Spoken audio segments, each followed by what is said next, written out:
أعوذ بالله من الشيطان الرجيم. بسم الله الرحمن الرحيم. Assalamualaikum warahmatullahi wabarakatuh. Mga kapatid sa pananampalatayang Islam na hindi lingid sa ating lahat, ang sangkatauhan ay maraming katanungan patungkol sa dakilang tagapaglikha. Na ang isang alipin ng Allah subhanahu wa ta'ala kung naghahanap ng katotohanan ay kanyang hahanapin kung sino ba talaga ang tunay na tagapaglikha. Na kinakailangan ng ugnayan ng nilikha sa tagapaglikha ay dapat nating mapagtanto, mapagmasdan ang kanyang mga nilikha na dahilan para lalo nating dakilain ang dakilang tagapaglikha. Na ang ating relihiyong Islam ay nagtuturo sa atin na mayroong tagapaglikha. Sinabi ng Allah sa banal na Quran, Am khuliqu min ghairi shay'in am hum khaliquna am khalaqus samawati wal arda bal la yuqinun. Sinabi ng Allah sa banal na Quran, o nilikha ba sila mula sa wala, o sila ba ang mga tagapaglikha, o sila ang lumikha ng mga kalangitan at kalupaan bagkus hindi sila nakakasigurado. Kaya mga kapatid sa panampalataya na mayroong alinlangan sa kanilang mga puso sapagkat wala sa kanila ang gabay. Ang Panginoon ng sanlibutan na kung saan siya ang naggabay sa sangkatauhan at merong mga nampalataya, merong mga nalig sa Allah at merong mga tumalima. Bagkus merong sumuway, merong nagmalaki. Sinabi ng Allah sa banal na Quran sa kanyang pagbabalita, Qala Fir'aunu wa ma rabbul alamin, qala rabbus samawati wal ardi wa ma bainahuma in kuntum muqinin. Sinabi ni Fir'aun, at sino naman ang Panginoon ng mga sanlibutan? Kanyang sinabi, ang Panginoon ng mga kalangitan at kalupaan at ng anumang nasa pagitan ng mga ito. Kung kayo ay nakakatiyak. Kaya mga kapatid sa panampalataya, katiyakan ng isang alipin sa kanyang sinasamba. Walang makakatanggi sa tagapaglikha sapagkat sinabi ng Allah sa banal na Quran, Qala laqad alimta ma anzala haula'i illa rabbus samawati wal ardi basaira wa inni la adunnuka ya fir'aunu mutbaro masburan. Kama kala ta'ala. Sinabi niya, katotohanan, nalalaman mo na hindi niya yan ipinababa maliban ng Panginoon ng kalangitan at kalupaan. Bilang malilinaw sa katunayan, iniisip ko na ikaw o Firaon ay mapapahamak. Kapahamakan ng dahilan ng kanyang pagsuway sa Allah subhanahu wa ta'ala. Kapahamakan ang resulta ng pagtalikod niya sa Allah subhanahu wa ta'ala. Kahit tumatanggi sila, nagtatangi pa sila, sinabi ng Allah sa Quran, Tumma arsalna Musa akahu Haruna biayatina wa sultanin mubin ila Fir'auna wa malaihi pastakbaru wa kanu qauman alina paqalu anu'minu libasharain mitna wa qaumuha lana abidun. Sinabi ng Allah sa banal na Quran, pagkatapos ay aming ipinadalhan si Musa at kanyang kapatid na si Harun ng mga palatandaan at malinaw na katibayan tungo kay Paraon at sa mga mangaral niya at sa siya ay nagmalaki at dati sila ay mga taong nagmamatas. Kanilang sinabi, bakit kami naniniwala sa dalawang tao na kasing tulad rin natin habang ang kanilang mga mamayan ay ating mga alipin. Na ito ang nagtulak sa kanilang pagmamalaki sa Allah subhanahu wa ta'ala. Nagtulak na dahilan na hindi sila nanampalataya na kung saan na mataas ang kanilang tingin sa kanilang sarili, mataas ang kanilang tingin nila sa kanilang sarili na dahilan para hindi nila tanggapin ang katotohanan. Kaya yun mga kapatid sa panampalataya, na katiyakan na mayroong tagapaglikha ang Allah subhanahu wa ta'ala. Ngunit ang mga walang pananampalataya dahil sa kanilang pagmamalaki, mataas ang kanilang tingin sa kanilang sarili, hindi nila pinaniwalaan ang tao na pinadala ng Allah, ang sugo, ang mensahero, at sila'y tumalikod sa mensahe, nagmalaki sila sa Allah subhanahu wa ta'ala. Mga patunay, kanilang pagtatangi Sinabi nga ng Allah sa banal na Quran, wajahadu biha wa istakainatha anfusuhum dulman wa uluwan pandur kayfa kana akibatul mufsidin.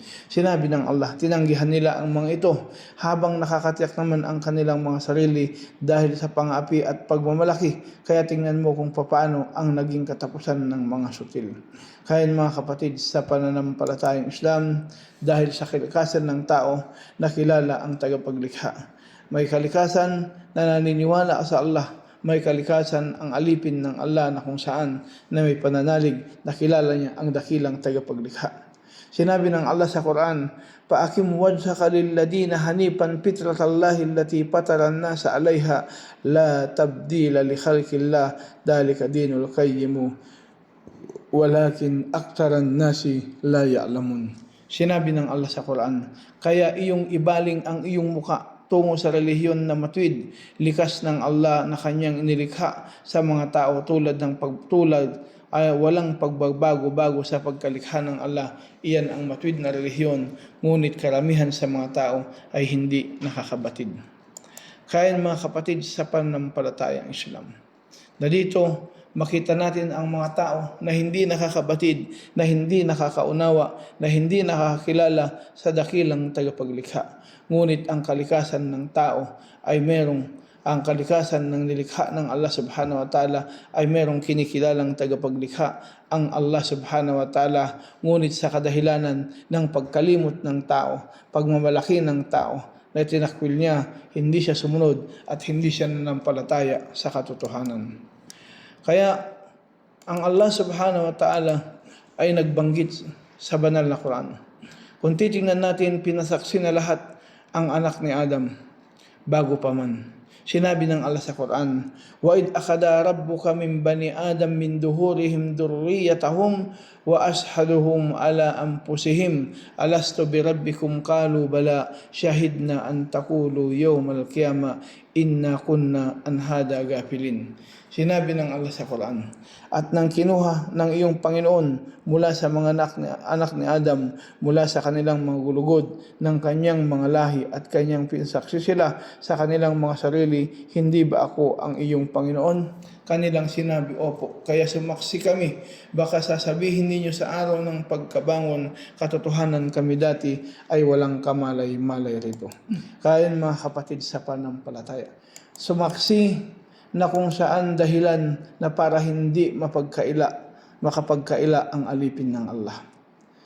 Kaya ang mga nagtambal ay gumagawa sila ng paraan para sila ay makalusot, ngunit sinabi ng Allah sa banal na Quran, "Am taqulu innama asraka abauna min qabl wa kunna durriyatan min ba'dihim apatahlikuna bima fa'ala al-mubtilun." Apatuhlikuna bima fa'ala al-mubtilun, kama qala ta'ala. O iyong sasabihin, tunay tumambal lamang dati ang aming mga magulang at kami ang naging mga salinlahi pagkatapos nila. Kung gayon, pupuksain mo ba kami sa anumang ginawa ng mga tagagawa ng bawal? Kaya mga kapatid sa pananampalataya, pagsunod sa Allah subhanahu wa ta'ala, mga latanda na merong Allah subhanahu wa ta'ala na lumikha sa atin, patunay sa kanyang kadakilaan, mga kalawakan na kung saan sinabi nga ng Allah sa Quran, "Sanurihim ayatina fi afkin fil falki wa fi anfusihim hatta yatabayyana lahum annahu al-haqqu awalam yakfi bi rabbika innahu ala kulli shay'in shahid." Sinabi ng Allah sa Quran, ipapakita namin ang aming mga palatandaan sa abot tanaw at sa kanilang mga sarili hanggang sa araw, hanggang sa lilinaw para sa kanila na ito ay talagang katotohanan, na ito ang talagang katotohanan, hindi pa sapat ng iyong Panginoon ang sadyang nakakasaksi sa lahat ng bagay. Kaya mga kapatid, sa pananampalataya, wala tayong may pagkakaila sa Allah subhanahu wa ta'ala. Ang Allah subhanahu wa ta'ala ang dakila, ang nakakabatid ng lahat. Kaya makita natin na ang Allah subhanahu wa ta'ala o ang isang alipin, kung kilala niya na ang tunay na tagapaglikha, na kung saan hindi siya magmamalaki, hindi siya susuway sa Allah subhanahu wa ta'ala. Kaya mga kapatid sa pananampalatayang Islam, na pagkilala sa Allah bilang tagapaglikha, Panginoon ng sanlibutan. Sinabi nga ng Allah sa Quran, Allahu khaliqu kulli shay'in wa huwa ala kulli shay'in wakil. Sinabi ng Allah sa Quran, si Allah ang manlalalang ng lahat ng bagay at siya ang tagapangalaga ng lahat ng bagay.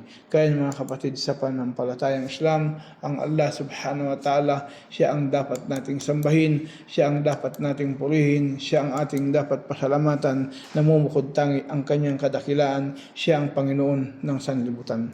Sabi nga ng Allah subhanahu wa ta'ala, Allahu alladhi khalaqa as-sab'a samawati wa min al-ard mithlahunna yatanazzalu al-amru bainahunna li ta'lamu anna Allaha ala kulli shay'in qadir wa anna Allaha qad ahata bi kulli shay'in ilma. Sinabi ng Allah sa Quran, si Allah ang iyaong lumikha ng 7 kalangitan at mula sa kalupaan ay magkakasintulad ng mga ito. Bumababa ang utos sa mga pagitan nito upang malaman niyo na si Allah ay talagang merong kakayahan sa lahat ng bagay at sa katunayan si Allah ang nakakasaklaw sa lahat ng bagay at kaalaman.